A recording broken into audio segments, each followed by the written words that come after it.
Immunotherapy എന്നുള്ളത് എന്താണ് sir? നമ്മൾ കീമോതെറാപ്പി യൂസ് ചെയ്യുമ്പം നമ്മൾക്കൊരു ഈ കാടടച്ച് വെടിവെക്കുക എന്ന് പറയുന്നത് ഇതാണ് യൂസ് ചെയ്യുന്നത്. ഇമ്മ്യൂണോതെറാപ്പി അങ്ങനെയല്ല. ഇമ്മ്യൂണോതെറാപ്പി എന്ന് പറഞ്ഞാൽ ഉദാഹരണത്തിന് ഇപ്പോൾ ഒരു സെല്ലിൻ്റെ മുകളിൽ അതിൻ്റെ ഒരു മാർക്കർ കാണും. നമ്മൾ ആ മാർക്കറിനെ മാത്രം ടാർഗറ്റ് ചെയ്ത് മരുന്ന് കൊടുക്കും. അതുകൊണ്ട് ഉണ്ടാകുന്നത് എന്താണെന്ന് വെച്ചാൽ ഈ മാർക്കറിൽ അങ്ങനെ ടാർഗറ്റഡ് തെറാപ്പി കൊടുക്കുമ്പോൾ സൈഡ് ഇഫക്ട്സ് നല്ലോണം കുറഞ്ഞിരിക്കും. ഈ പർട്ടിക്കുലർ സെല്ല് മാത്രമേ നശിച്ചു പോകാറുള്ളൂ, ബാക്കി സെല്ലുകളൊന്നും നശിച്ചു പോകുകയില്ല.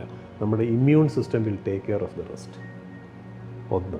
പിന്നെ രണ്ടാമത്, അത് പുതിയ കുറേ CDK ഇൻഹിബിറ്റേഴ്സ് എന്നൊക്കെ പറഞ്ഞ് കുറേ മരുന്നുകളൊക്കെ വന്നിട്ടുണ്ട് ബ്രസ്റ്റ് ക്യാൻസറിൻ്റെയൊക്കെ മാനേജ്മെൻറ്റിന്. അതിൻ്റെ വ്യത്യാസം എന്താണെന്ന് വെച്ചാൽ അത് വളരെ സെലക്റ്റീവായിട്ടൊരു ഗ്രൂപ്പ് ഓഫ് സെൽസിനെ പോയി ആക്ട് ചെയ്യും. ഇതിൻ്റെ വേറൊരു വെർഷനാണ് ഇപ്പം വന്നിരിക്കുന്ന CAR T-സെൽ തെറാപ്പി എന്ന് പറയുന്നത്.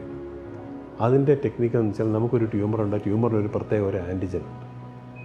ആ ആൻറ്റിജൻ നമ്മളങ്ങ് ഐഡൻറ്റിഫൈ ചെയ്യും. എന്നിട്ട് ഇതിന് എതിരെയുള്ള T-സെൽസ് എന്ന് പറയുന്ന സാധനം നമ്മൾ എൻജിനീയർ ചെയ്യും.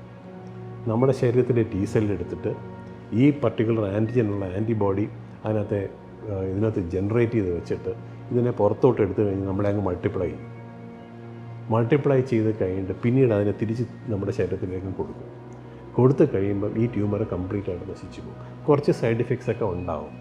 പക്ഷേ ഈ റിഫ്രാക്ടറി ആയിട്ടുള്ള ALL, refractory non Hodgkin's lymphoma, ഇതിനൊക്കെ ഇത് നല്ല റെസ്പോൺസും ലോങ് ടേം ഇഫക്ട്സും വന്നിട്ടുണ്ട്. ഇതിന് ചെറിയ സൈഡ് ഇഫക്ട്സ് ഉണ്ട്. അതിന് കുറച്ച് കാലം കഴിയുമ്പോൾ നമുക്ക് അറിയാനൊക്കെ ഉള്ളൂ. ഇതാണ് അതിൻ്റെ മേജർ ഡിഫറൻസ് മറ്റുള്ളവർ. ഒന്ന് വളരെ ടാർഗറ്റഡ് ആണ്, മറ്റത് ടാർഗറ്റഡ് അല്ല.